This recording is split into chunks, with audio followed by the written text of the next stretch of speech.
Alright everyone, let's talk about level 1 cheese strats real quick. So since the season's ending and the map's changing soon, I wanted to show you guys every single level 1 cheese I developed over the years, and the thought process behind each one. Now I'm sure some of you guys are thinking, like, what's the point of learning these cheese strats when the map's gonna change in like 3 days? But pretty much a good level 1 strat comes from knowing how the enemy is going to move around the map when the game starts. So you'll see that a lot of my pathings in level 1 are like kind of dependent on how I expect the enemy is gonna move. So it's not that one cheese strat's gonna work every single game. I just want to teach you guys how learning these concepts can help you develop your own strategies over time.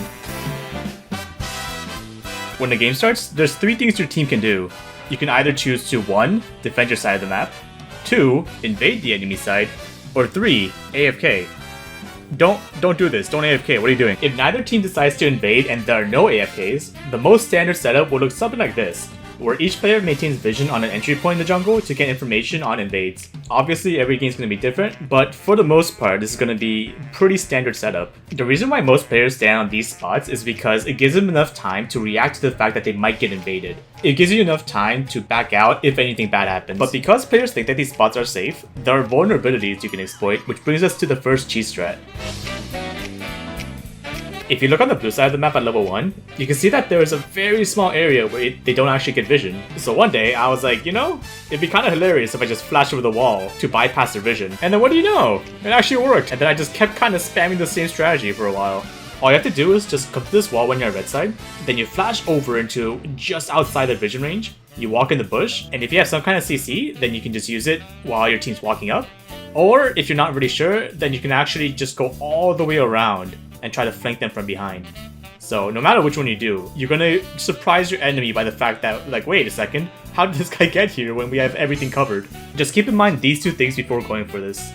Number 1, make sure to ward this bush before going in because there's like a non-zero chance that there could be 5 guys just waiting for an invade. And number 2, it's going to be kind of hard to coordinate your teammates into walking up when you want them to, so make sure to communicate to your teammates if you're in solo queue about what you're going to do, or if you're in premade, just let them know in advance what your strategy is and then see if it works. Now I'm sure some of you guys are asking, like, what if no one's there when you flash over the wall? What do you do? Well, then you can just do a regular invade. Ideally, one of your teammates will scan the area as you're going through the bushes, but you flashing earlier kind of lets your team know that there's nobody in the area to see that you're invading. Level 1 cheese strats are all about information. If you know where the enemy is and they don't know where you are, then it can lead to a lot of pretty easy kills early on.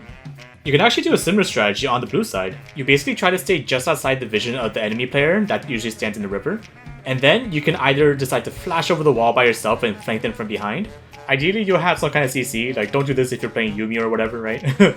Or you can just do something like a Bard portal and you can just all go together. Just remember to ward this bush in particular because, you know, you have to see if they're even standing in the spot in the first place. And once again, ideally one of your teammates was scan the river because there's a chance that somebody could have warded it earlier on before he got to the bush.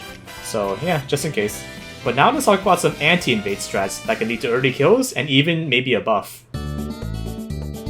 I'm sure everyone's seen something like this before, where at the start of a game, both sides walk to the middle of the map, and then they looked at each other for a second like really menacingly, and then they just backed off like nothing happened. It's like if you saw your ex at a grocery store, there's like a natural tendency to just want to walk away when that happens. So one day, I wanted to try to figure out if I could punish this habit that players made when they would try to walk into this bush from mid lane right away at the game start. And eventually, here's the solution I came up with. So basically, you want to ward this bush as fast as you can from the other side, and then you want to stand in this exact spot. You want to stand a little bit high so that they can't see you from the bush in the river. It's okay if they see you outside the bush because you can see them as well, but you don't want the enemy to have any information on you from a safe spot. And then you just kind of have to hope that someone just walks into this bush eventually. Dude, I'll be honest, this strat actually works way more often than you think it would because people just really want to walk to this bush for some reason. You're gonna see me flash it because I usually have hex flash for laning whenever I go for these kinds of strats, but you don't have to use flash. You can just walk around with your teammates, but then you also have to know that the element of surprise will be gone if you do that, and they might just flash out without a kill. Some people will probably ask why I don't just walk into the bush with my team at the start, but this strat just assumes that the enemy will walk in immediately, and as we all know, there's a very high chance they'll just walk away if they catch a glimpse of you trying to walk in yourself. So it's why we kind of go for this like indirect method of trying to get information of this bush first, and then depending on how many people we see walk in, we can decide as a team to fight or just like back away if we think that there's too many people in there. It's going to be kind of hard to coordinate this if your team has no idea what you're planning, but as long as you stick to the top side of this area, then even if an enemy sees you, you can still probably get the jump on them because they won't even realize that there's 5 guys just waiting around the corner until it's too late. And if nobody ever walks into the bush, then you can just go back to lane and just play the game regularly. But the times when it does work, it's basically just a free kill because they just do not expect to get cheese like that. You know how earlier we talked about the strategy where on blue side you can try to flash over this wall? So I actually developed this following strategy to counter this one. But the thing is, even if they're not going for the really dumb strategy of flashing over the wall, you'd be surprised how often people would just walk into this bush in general at the start of a game. The strat is, when you're on red side, you basically just immediately ward this bush over the wall.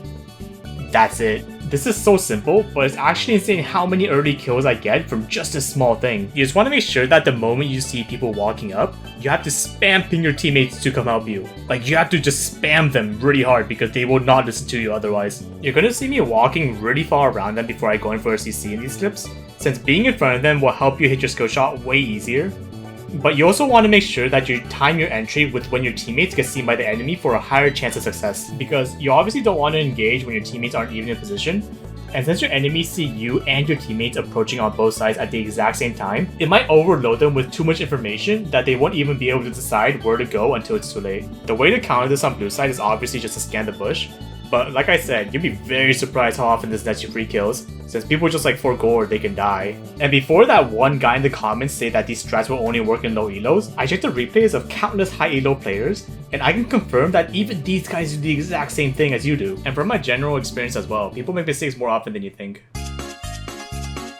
If you've been watching this channel for a while, then you'll probably have seen a blue steal like this before, where you basically just solo invade the enemy jungle and you try to time a skill shot you have just before the enemy gets a last hit on the buff.